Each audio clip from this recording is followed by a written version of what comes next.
नमस्कार। टेक्नोलॉजी की दुनिया में एक नया आईपीओ आ रहा है, एक्सेल सॉफ्ट टेक्नोलॉजीज। तो आज हम इसी पर बात करेंगे और ये समझने की कोशिश करेंगे कि इसमें निवेश का कोई मौका बनता है या नहीं। चलिए शुरू करते हैं। तो सबसे पहले बात करते हैं साइज की। ये आईपीओ है पूरे 500 करोड़ रुपए का। जी हाँ, 500 करोड़। ये एक ऐसा नंबर है जो बाजार में किसी का भी ध्यान अपने ओर खींच सकता है। तो एक और टेक कंपनी पब्लिक हो रही है, लेकिन सवाल यह है कि इसकी कहानी क्या है। क्या ये बाकियों की तरह ही है या इसमें कुछ खास बात है? आइए जरा गहराई से जानते हैं। तो सबसे पहले ये एक्सेल सॉफ्ट है कौन? देखिए, ये कोई नई कंपनी नहीं है, साल 2000 में शुरू हुई थी। ये एक ग्लोबल SaaS कंपनी है। SaaS यानी सॉफ्टवेयर एज अ सर्विस, जो खास तौर पर लर्निंग और असेसमेंट के क्षेत्र में काम करती है। और ये वर्टिकल SaaS मॉडल पर काम करते हैं। इसका क्या मतलब है? मतलब ये कि वो हर किसी के लिए सॉफ्टवेयर नहीं बनाते, बल्कि एक खास इंडस्ट्री यानी एजुकेशन इंडस्ट्री के लिए ही बनाते हैं। इसको ऐसे समझिए जैसे कोई दर्जी हो जो सिर्फ शादी के सूट बनाता है, बाकी कुछ नहीं। एक्सेल सॉफ्ट भी ठीक यही काम एजुकेशन की दुनिया के लिए करता है। तो असल में ये बनाते क्या हैं? सोचिए, ऑनलाइन एग्जाम के लिए ऐसा सॉफ्टवेयर जो नकल रोकता है, या फिर सीखने के लिए एक ऐसा प्लेटफॉर्म जो इसे आसान और मजेदार बनाता है। इनके प्रोडक्ट्स जैसे सारस, इनेबल्ड और AI लेविट ठीक यही काम करते हैं। और इनका कामकाज छोटा मोटा नहीं है। इंडिया से लेकर यूके, यूएसए और सिंगापुर तक फैले हैं। 200 से ज्यादा इनके क्लाइंट्स हैं और पूरी दुनिया में 3 करोड़ से भी ज्यादा स्टूडेंट्स इनकी सर्विसेज का इस्तेमाल करते हैं। चलिए अब आते हैं सबसे जरूरी हिस्से पर, यानी आईपीओ के नंबर्स, पैसों की बात करते हैं। ये है वो डिटेल जिन पर नजर रखनी है। जैसा कि हमने देखा, इशू साइज 500 करोड़ का है। एक शेयर की कीमत 114 से 120 रुपए के बीच होगी। एक लॉट में 125 शेयर्स होंगे। मतलब अगर इसमें निवेश करना है तो कम से कम 15,000 रुपए की जरूरत होगी। अच्छा, तो ये 500 करोड़ आ कहां से रहे हैं?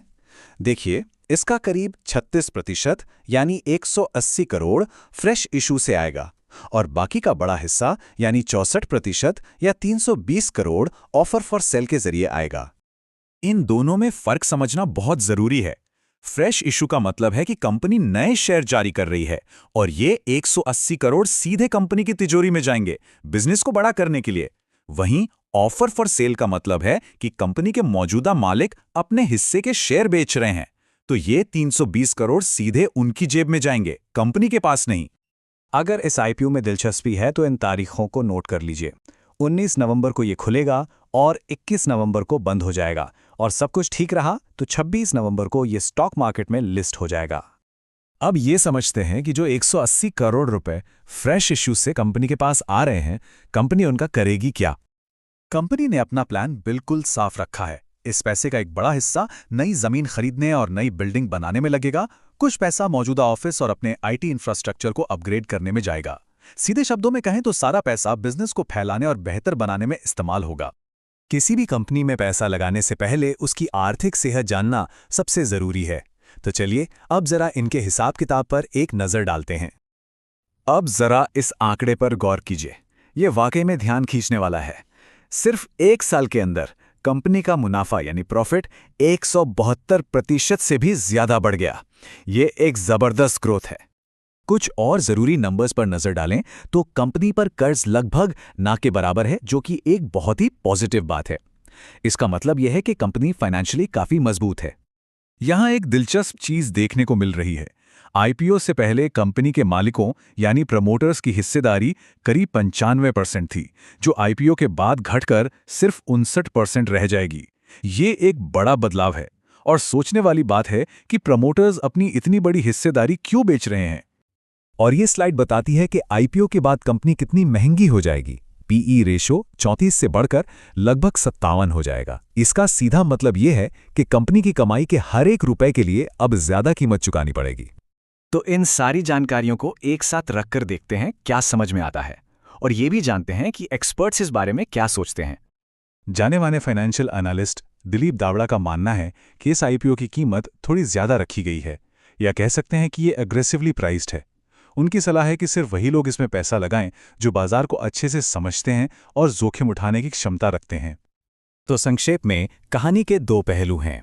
एक तरफ जबरदस्त प्रॉफिट ग्रोथ, एक ग्लोबल कस्टमर बेस और लगभग जीरो कर्ज।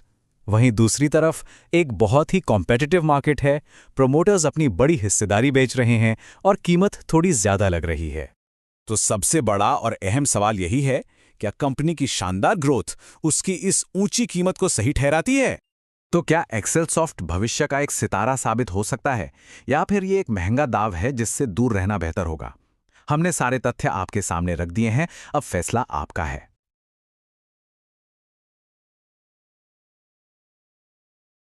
अगर आपको वीडियो पसंद आया हो तो लाइक, शेयर और सब्सक्राइब जरूर करें।